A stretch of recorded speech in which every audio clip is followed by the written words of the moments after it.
Tonight, a shockwave hits the heart of American manufacturing. Toyota and Honda, two auto industry giants, have announced a stunning retreat from the United States.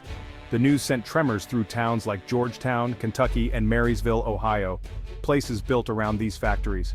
For decades, these plants were the lifeblood of their communities, promising stable jobs and a secure future. Now, that promise is broken, leaving thousands to wonder what comes next. At a local diner near the Toyota plant, workers gather in disbelief, worried about mortgages, tuition, and their futures. The announcement was sudden, a blow that feels like betrayal to many who dedicated their lives to these companies. The sense of stability that once defined these towns has vanished overnight. In Ohio, the Honda plant, once a symbol of global manufacturing, now stands for economic uncertainty.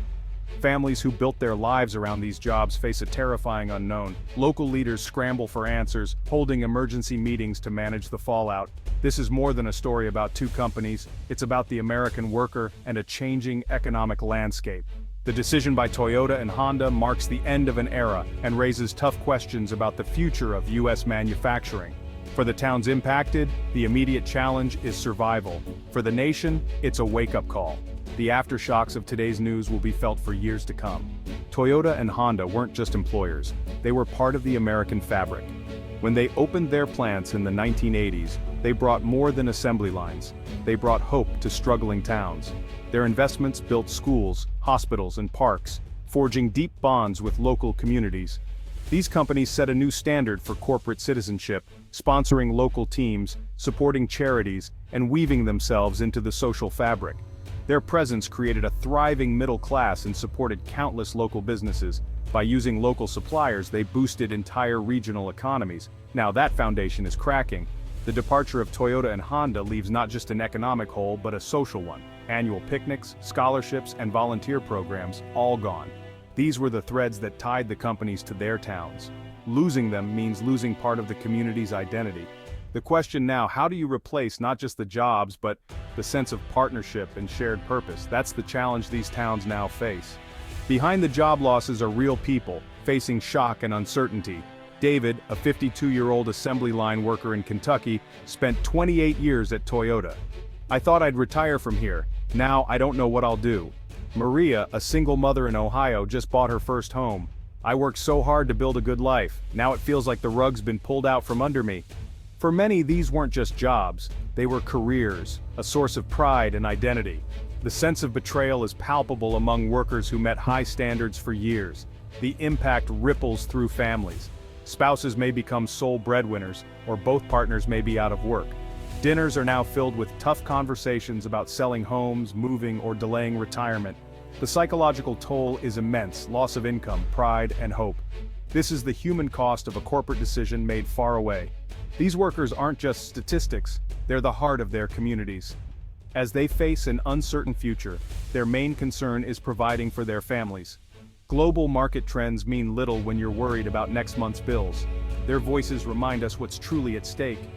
The loss is more than financial, it's personal. Communities built on loyalty and hard work now face a crisis of identity. The future is uncertain, but their stories demand to be heard. This is the real price of change, and it's a price paid by people, not just balance sheets. Why are Toyota and Honda pulling back now? The answer: a perfect storm of global forces. The shift to electric vehicles is accelerating, and both companies have lagged behind rivals like Tesla and new Chinese and European players. Automation and rising labor costs make it cheaper to build new high-tech EV plants elsewhere than to retool aging U.S. factories. High wages and benefits, once a draw, are now a liability compared to costs in emerging markets. The global supply chain is being redrawn.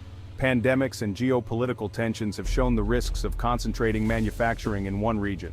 Toyota and Honda are diversifying, investing in Asia, Europe, and South America, chasing growth and resilience. The U.S. is no longer the primary engine of auto market growth. Competition is fierce, with new EV startups and Chinese automakers entering the global stage. To survive, Toyota and Honda must cut costs and invest in next-gen technology. Their U.S. retreat is a painful but, in their view, necessary move to stay competitive. To grasp the impact of today's news, we need to look back. In the 1970s oil crisis, Americans wanted smaller, fuel-efficient cars. Japanese automakers delivered. Honda Civics and Toyota Corollas became household names for reliability and value. Their focus on quality, driven by the Toyota production system, revolutionized the industry. In the 1980s, Toyota and Honda built factories in America, easing trade tensions and creating thousands of jobs. They proved their methods worked on U.S. soil, integrating deeply into local economies. Over 4 decades, they expanded product lines and became top sellers, competing head-to-head with Detroit.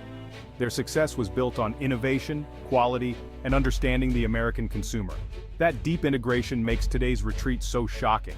It's not just business, it's the end of an era. Toyota and Honda aren't failing, they're pivoting. Their investments are shifting to Asia and India, where demand for affordable cars is booming. They're pouring billions into next-gen electric vehicle technology, especially solid-state batteries. Strategic partnerships with tech and battery firms aim to leapfrog current EVs. They're redefining themselves as mobility companies, investing in autonomous vehicles, robotics, and even urban air mobility. Toyota's Woven City and Honda's electric aircraft projects are bold bets on the future. Scaling back in the US frees up capital for these ambitions. It's a calculated gamble, short-term pain for long-term survival. Their focus is on dominating the next century of mobility, even if it means leaving loyal American communities behind. Industry analysts agree, this is a strategic retreat, not a surrender. Dr. Anna Weber, University of Michigan. Toyota and Honda are playing the long game. Retooling US factories for EVs is costly and risky. The rise of Tesla and Chinese EV brands has changed the landscape. New players are lean, unburdened by legacy costs. For Toyota and Honda, competing in the US would mean massive restructuring. Instead, they're consolidating globally, investing where they can win. This isn't a total exit. They'll still sell cars in the US, importing from more efficient plants abroad. The era of large-scale US manufacturing is ending. The goal-perfect next-gen EVs and return to the US market stronger. For now, it's a long-term maneuver to regroup and prepare for the next automotive battle. But for workers and communities, this strategic vision offers little comfort. The immediate impact is devastating. The future remains uncertain for those left behind. The plant closures send shockwaves through entire local economies. Suppliers who built their businesses around Toyota and Honda now face survival crises. Local diners, shops, and service providers lose their customer base overnight. The housing market takes a hit as workers leave and demand plummets. Tax revenue drops, threatening schools, police, and public services. Budget shortfalls could mean layoffs and crumbling infrastructure.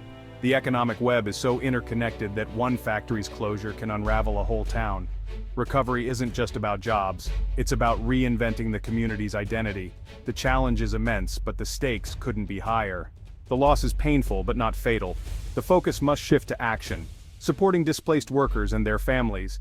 This means coordinated efforts, unemployment benefits, healthcare, and large-scale retraining. These skilled workers are a national asset. They need pathways to new careers.